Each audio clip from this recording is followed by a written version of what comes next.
Todo esto era para llegar a que nos hablaras de tu madre. Sí. Y sobre todo yo creo que esa época en Rusia, que hay tu madre, yo creo que es un momento, eso es que es desparrame ya en general, ¿no? Sí. Delicioso, vamos. Pues mira, cuando... Incluso creo que con episodios del realismo mágico, ¿no? Porque incluso salvó de un accidente aéreo, en fin. Sí. Bueno, mi padre pidió ir a Rusia porque él hablaba ruso, como les contaba, que había aprendido para él a Dostoyevsky y a Tolstoy. Y mi madre casi se divorcia de él cuando le dijeron que se iba a ir a Moscú. Estamos hablando del año 72, era la época soviética dura, una cosa tremenda, como era aquel país. Y además, en aquella época, las embajadas estaban todas llenas de micrófonos. Yo comprendo que la embajada de Estados Unidos era lógico que estuviera llena de micrófonos, pero no sé qué secreto nuclear pensaban averiguar en la embajada del Uruguay. Pero era así la cosa. Entonces llegamos a la casa y ellos llegaron en el mes de julio. Y yo me casaba en el mes de octubre. Y mi madre había decidido que era mucho más divertido casarse en Rusia que casarse en Madrid. Eso de casarse, la típica bodita en el Ritz, decía mi madre, eso no es para mi hija. Así que decidió que iba a montar una boda en Rusia. Mi madre no se le ponía nada por delante. Fue a ver las iglesias católicas, le parecieron todas muy feas, además no había muchas, había dos, y dijo que me tenía que casar en una iglesia ortodoxa que era mucho más bonito. Entonces se fue a hablar con el patriarca de la iglesia ortodoxa a convencerle, no sé cómo le hipnotizó, y le dijo que teníamos que hacer una boda ecuménica. Que además, en esa época, la iglesia ortodoxa estaba muy perseguida, ¿no? Y ninguneada por el régimen, y que esa boda ecuménica, que no se había celebrado jamás, iba a salir en todo el mundo. Como en efecto así fue, porque yo tengo recortes de todos los periódicos del mundo de esta noticia tan particular y tan absurda como que yo me casé en Rusia por el rito ortodoxo siendo con un cura católico. Y entonces estaba en marcha la boda y se iba a celebrar en la embajada. Y nosotros, como digo, llegamos en el mes de julio y esto era en el mes de octubre. Llegó mi madre y la casa era una ruina. Todas las señoras que están aquí sabrán que esto es una tragedia. Yo que he casado 2 hijas, ustedes lo saben, es un trabajo de un año. O sea, las bodas son una cosa tremenda, una trabajera espeluznante. Y mi madre tenía la casa toda en ruinas. Y entonces ella, en aquella época en Rusia, todo estaba centralizado a través de un organismo que se llama el UPDK. O sea, tú necesitabas un fontanero y tenía que se llamar el UPDK, o un pintor o lo que fuera. Y no venía nadie, no había manera de que llegara ni un solo operario. Entonces la secretaria le dijo: mire señora, esto solo se puede arreglar hablando en el comedor. Y mi madre dijo: bueno, pero ¿qué es esto de hablar en el comedor? No, usted hable en el comedor y cuente con su problema. Entonces mi madre se sienta y dice: yo que admiro tanto la Unión Soviética, este país que ha puesto el hombre en el espacio, pero mi hija se casa dentro de 3 meses y aquí no viene ni un carpintero ni un fontanero. Al día siguiente estaban todos ahí. Y ustedes dirán cómo se había producido ese milagro. Bueno, porque la casa estaba llena de micrófonos y los mejores micrófonos era en el comedor. Esto, según y cómo, es bastante cómodo, ¿no? Pero también tenía sus problemas, porque como la Unión Soviética era un gigante con pies de barro, todo funcionaba muy mal y de vez en cuando los micrófonos se invertían y nos oíamos nosotros a ellos. Y los rusos ya saben que les gusta mucho la música, ¿no? O sea que de repente a las 4 de la mañana sonaba Celeste Aida a todo gas. Tenías que golpear la pared. Por favor, cállense que queremos dormir. Los micrófonos los usaban para muchas cosas. Y una de las cosas para las que lo usaban era para espantar a las mujeres de los embajadores. Porque otra obsesión que tenían los rusos en aquella época era controlar a los hombres. Y la mejor manera de controlar a los hombres era librarse de las mujeres y colocarle una Natasha, ¿verdad? Bueno, y esto pasaba muy a menudo. Tú ibas a un cóctel y preguntabas: ¿dónde está la embajadora de Bélgica? Y se fue. Y ahora tenemos a Irina. Es buenísimo. Y el embajador tenía a Irina, ¿no? Y esto lo lograban utilizando unas malas artes tremendas. Primero venía, la embajada siempre tenías alguien que era de la KGB. En nuestro caso era pues es que era una persona que solo servía para quitar la nieve. Y tú decías, pero Sirioya, cuando no nieva, ¿a qué se dedica? Pues Sirioya se dedicaba a poner micrófonos. Pero su cometido era quitar la nieve. Bueno, en otras embajadas tendrían otros operarios, que sería a lo mejor el mucamo o la doncella, pero nosotros teníamos a Sirioya. Y Sirioya hablaba con mi madre y le contaba: señora, ¿usted sabe que esta casa está embrujada? Ah, dice mi madre. Pues yo he visto muchos problemas a esta casa, pero no sabía que encima estaba embrujada. No, pues usted sabrá que Moscú, como ustedes saben, no era la capital de Rusia antes de la época soviética, ¿no? La capital era San Petersburgo. Y Moscú era un centro comercial muy importante, o sea que las grandes casas siempre pertenecían a un comerciante riquísimo. Bueno, y en el caso nuestro, esta casa pertenecía a un comerciante que, según Sirioya, había matado y quemado a su mujer en la chimenea. La chimenea era realmente grande, o sea que lo podías creer porque cabía ampliamente esta señora. Y entonces, si yo ya le contaba a mi madre, era muy impresionable y siempre se estaba haciendo una novela, o sea que era muy, muy fantasiosa. Y le contó toda la historia de cómo habían quemado a esta pobre señora en la chimenea, etc. Y entonces, por la noche, de vez en cuando se oían unas voces: no lo hagas, no lo hagas, no lo hagas. Hablando en español. Un poco sospechoso, pero claro, mi madre a las 4 de la mañana no reparaba en que era sospechoso que los fantasmas hablaran. Por favor, no lo hagas, no lo hagas. Y entonces, siempre esto pasaba cuando mi padre estaba de viaje. Entonces nos llamaba a nosotros: ¿habéis oído? No hemos oído nada, mamá. No, pero es que una voz lastimera, que le pasa algo a esa persona. Y eran los espías tratando de que mi madre abandonara la nave. Mi madre nunca abandonó la nave, pero quedó muy impresionada hasta tal punto que cuando ella venía de visita a España, estabas hablando con ella y de repente empezaba a hablar y digo: mamá, que no hay micrófono, puedes hablar normal. Pero ella, durante mucho tiempo le quedó este tic.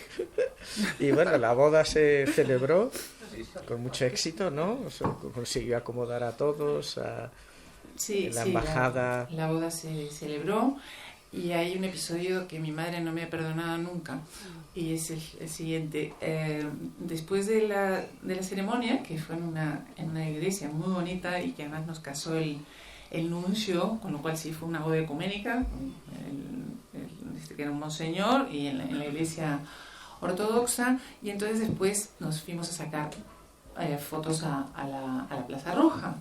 Y yo había ido antes a la Plaza Roja y siempre veía que había una cola kilométrica para ver a Lenin. Pero claro, una cola tan grande, yo nunca tenía ganas de perder tiempo en aquello, ¿no? Pero cuando me fui a sacar fotos al Kremlin, entonces dije: no, esta va a ser mi ocasión para ver a Lenin. Porque yo sabía, me habían contado, que las bodas, las novias rusas, igual que aquí entregan su ramo a la Virgen de la Macarena o al Cristo de Medinaceli, allí, con esto del culto a la personalidad, claro, ¿no? Porque es que los rusos han intentado, o sea, los soviéticos, los rusos es un pueblo muy, muy espiritual, y entonces una de sus obsesiones es que tenían que, de alguna manera, sustituir todo religiosidad de los rusos, de alguna manera, y entonces se inventaron el culto a la personalidad, y Lenin era Dios directamente, ¿no? Así que todas las novias entregaban su ramo a Lenin. Y entonces yo fui con mi ramito y me colaron, claro. Así que pude ver a Lenin. Mi madre casi me mata cuando llegué a casa. Decían en la Revolución Francesa, ¿no? En el interín, mientras tanto, vamos a anular la religión católica y mientras ya crearemos unas creencias razonables. Exacto, un poco la diosa razón. Pasaba ahí lo mismo. Bueno, y el incidente con el avión, ese también es gordo. Bueno, el incidente con el avión es... yo me casé un 12 de octubre y al día siguiente era viernes 13. Y la boda había durado hasta altísimas horas de la madrugada, porque mi madre tenía una teoría que la llevaba a rajatabla, y es que las fiestas son divertidas si hay mucho whisky o mucho vodka en este caso, ¿no? Entonces se dedicó a emborrachar a todo el mundo y acabaron muy perjudicados y muy tarde, ¿no? Todos bailando el casacho, que se pueden imaginar aquello. Bueno, y entonces al día siguiente tenían un vuelo muy temprano para ir a visitar Leningrado. Yo ya me había ido porque estaba de luna de miel, y entonces yo me fui por la mañana y estaba en Londres, y de repente pongo la televisión y las noticias dicen: se ha caído el avión de Leningrado a Moscú. Yo sabía que ellos habían ido por la mañana y volvían por la tarde, o sea que obviamente era el avión que se había caído, y además en las noticias decían: y han muerto no sé cuántos chilenos, y que se han equivocado, en vez de chilenos son uruguayos, y el avión se ha caído. Llamo a mi casa y me dice mi madre: bueno, es que yo anoche tuve una premonición de que iba a pasar algo, y entonces hice todo lo posible para que la gente no los desperté, o sea, tenía que despertar a toda la gente que estaba viviendo en casa, y perdimos el avión, y en efecto el avión se cayó. Dato curioso es que ese mismo día, viernes 13 de 1972, se cayó otro avión que ustedes recordarán, que es el avión de los Andes. Sí, Se cayó exactamente el mismo día. O sea que yo, por las dudas, viernes 13 no voy a ningún ningún avión. Bueno, y ya por rematar la historia de tu matrimonio, porque realmente también es un matrimonio muy literario, ¿no? Nació en una cita a ciegas, te casas en Moscú nada menos que en... como se espera en Siberia, vida mía, y ya te separas en Madrid, ¿no? O sea, que una cosa muy, muy completa. Y a partir de allí vas a Londres, pasas ahí una temporada. ¿Qué diferencia? Es la capital del mundo, ¿no? Londres, bueno, y lo sigue siendo, ¿no? Era un sitio importante e interesante comparado con el Madrid, que ya estamos en una época de la transición y tal, pero ¿tienes alguna referencia de ese Londres? Sí, nosotros fuimos a vivir a Londres en el año 83.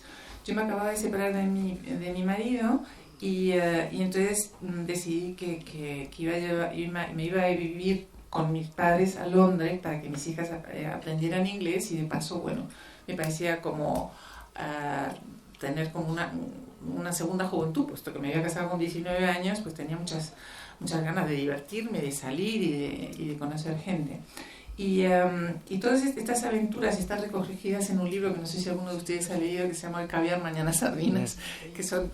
está escrito de medias con mi hermano Gervasio, y que son todas estas peripecias de hijos de diplomáticos a los cuales sus padres los van cambiando de país y de colegio. Homenaje y amigos, también a tu madre, ¿no? Todo. Un poco sí, homenaje a tu madre. Desde el punto de vista de ella, porque siempre pensó escribir sus memorias y no las escribió. Y entonces, cuando fuimos a vivir a Londres en el año 84, era la era Lady Di. Y entonces, bueno, una de las cosas que contamos ahí en el libro es una recepción en Buckingham Palace. Y entonces, bueno, cuando vas a ir a una fiesta a Buckingham Palace, los ingleses que aman el protocolo y que lo cuidan muchísimo, siempre te mandan un libro de instrucciones, o sea, una especie de hojita de instrucciones. Entonces, una de las instrucciones es que no puedes ir vestida de negro. ¿Por qué no se puede ir vestida de negro? Porque resulta que quizá la reina se confunda y te dé el pésame, y no vamos a dejar mal a la reina de Inglaterra, ¿verdad? Entonces, prohibido ir de negro, lo cual complica mucho la vida, porque yo el único traje que tenía era negro. Así que tuve que hacer un invento, que en aquella época, como era muy joven, me podía permitir estas cosas. Y entonces yo tenía una especie como de falda de gasa, me la subí aquí arriba, me lo puse con un lazo, quedó monísimo, pero claro, es que todo muy precario, menos mal que no se me cayó. pero para que no pudiera ir de otro color que no fuera negro. También tienes que usar guantes, absolutamente obligatorio usar guantes, porque como la reina de Inglaterra está en su casa, no puede usarlo ella. Si ustedes se fijan, la reina de Inglaterra siempre va con guantes. Así que ella pone normalmente el cordón sanitario, pero como está en su propia casa, la dueña de casa no puede usar guantes, ¿no? Así que el resto está obligado a llevarlo. Y bueno, una de las cosas curiosas cuando llegamos a Buckingham Palace es que mi padre siempre, en todas las casas que hemos vivido, tenía una obsesión que no le gustaba nada que las casas olieran a comida. Eso que entras y de repente huele a... En Rusia, por ejemplo, siempre olía a repollo, es que era inevitable porque estaba lleno de repollo. Y yo recuerdo siempre a mi padre diciéndole a mi madre, que se llama Sara, pero le llamaban Bimba: Bimba, esta casa no puede oler a fonda, decía. Cierren la puerta de la cocina, sobre todo siempre cierren la puerta de la cocina. Y me acuerdo que cuando llegamos a Buckingham Palace había dos cosas que me llamaban mucho la atención. Una, que Buckingham Palace huele a repollo, como se lo estoy contando. Debe ser coles de Bruselas, que son muy elegantes, pero huele igual, ¿eh? Y entonces mi madre, me acuerdo, me dije: Luis, ¿no te das cuenta? A partir de ahora no quiero ir nunca más esto de que la casa huele fonda, porque Buckingham Palace huele a repollo. Y otra cosa muy sorprendente es que toda la ceremonia, que es así como muy formal, y entonces los invitados se van poniendo así en un cuarto enorme, así todos alrededor, y va pasando la familia real, primero la reina, después el príncipe de Edimburgo, después el príncipe Carlos, después la princesa Diana, después la princesa Ana. Y además todos te dicen lo mismo, que es muy aburrido. How do you do? Do you like London? How do you do? Do you like London? Y ya la quinta vez y se lo quiero matar, porque no te cambian un poco el disco, pero bueno. Y mientras iban pasando de How do you do? Do you like London? La música ambiental era Mary Poppins. O sea, que cosa era chin, chimini, chin, chimini, chin, chin. Así que me desmitificó mucho Buckingham Palace entre las coles de Bruselas y Mary Poppins. Un reportaje muy bonito en la televisión de Ronald Reagan, no sé qué.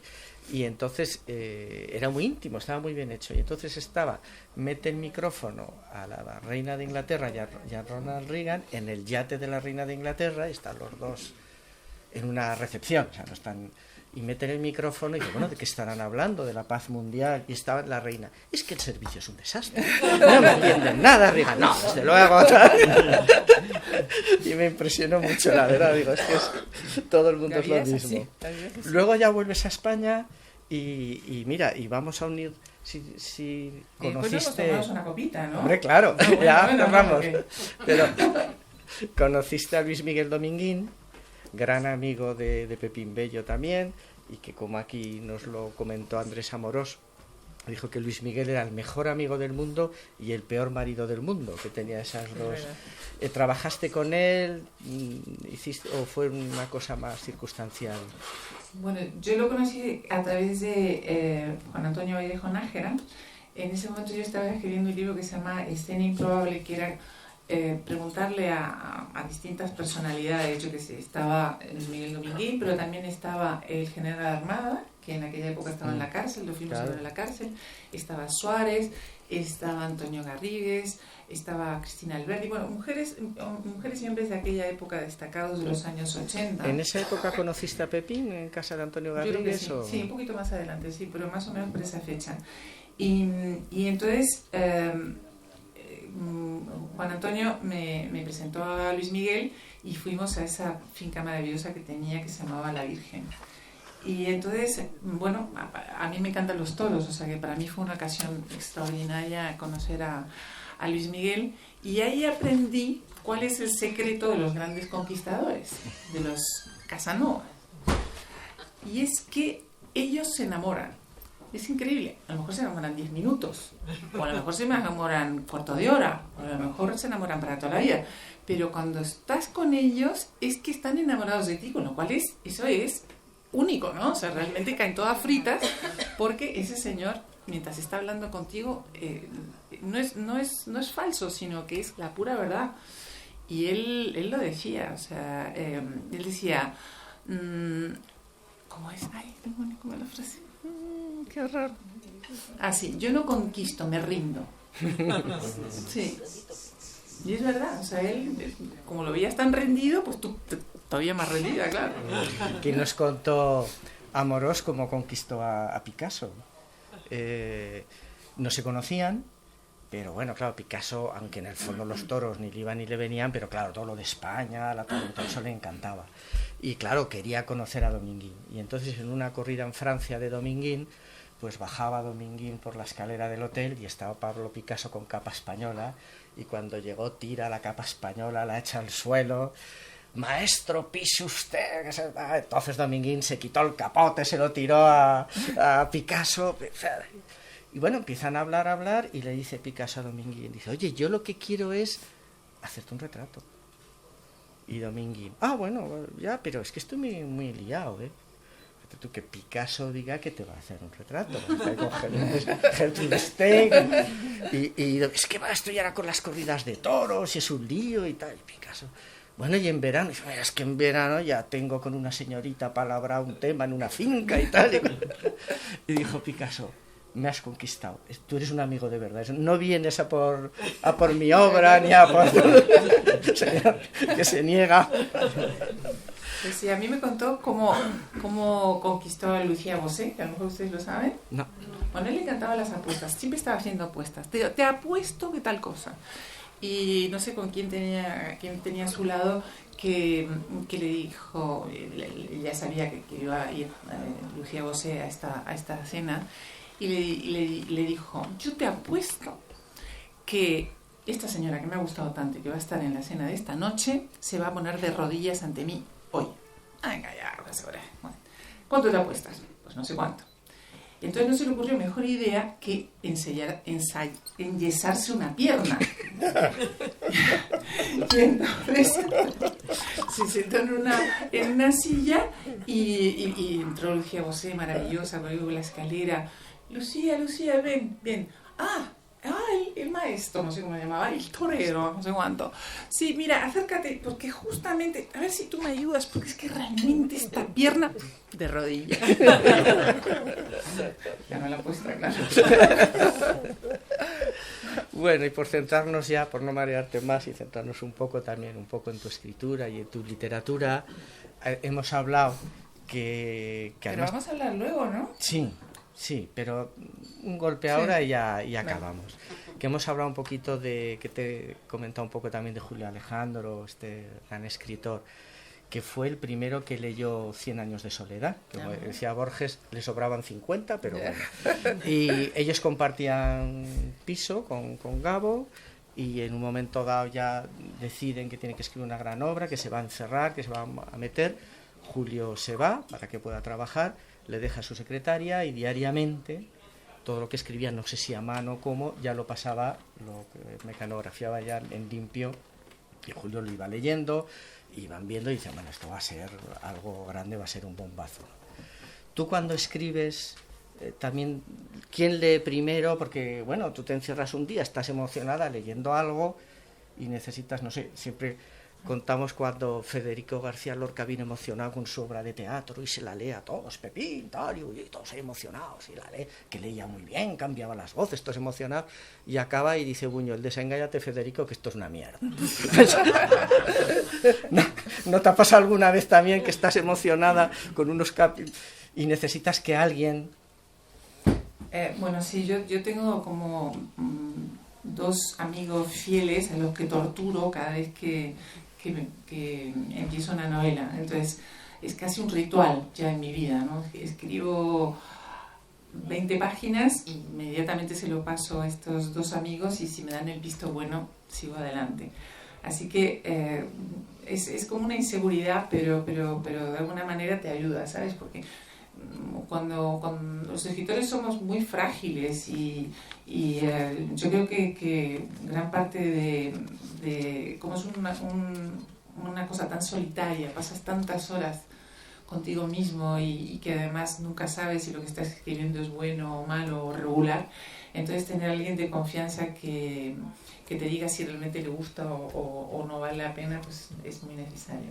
casi terapéutico, diría. ¿Te cuesta escribir? ¿Es duro para ti escribir? Porque nos contó aquí José Luis Borao la famosa anécdota entre Bryce Echenique y Monterroso. Estaban los dos y Monterroso: es que yo sufro mucho y no adelanto y escribo muy mal y me cuesta. Y Bryce: no, yo me vuelco, yo lo echo todo, yo me abro, incluso no corrijo. Y dice Bryce: qué suerte. Y Monterroso: yo solo corrijo. A ti te pasa, tú eres Bryce o eres Monterroso. Yo te voy a explicar cómo es mi relación con la literatura. Es como esa copla de ni contigo ni sin ti tienes mis penas remedio, contigo porque no vivo y sin ti porque me muero. Bueno, pues es así. Entonces yo sufro muchísimo, lo paso fatal, rompo, bueno, ahora no rompo, claro, porque escribo en el ordenador, borro, vuelvo, va y viene, no sé cuánto, pero si no escribo me siento mucho peor. Así que al final hay que estar ahí. Muy sí. bien. Pues yo creo que acabamos esta primera parte. Me ha dicho que luego seguimos charlando todo. Y luego ya... Muchas gracias.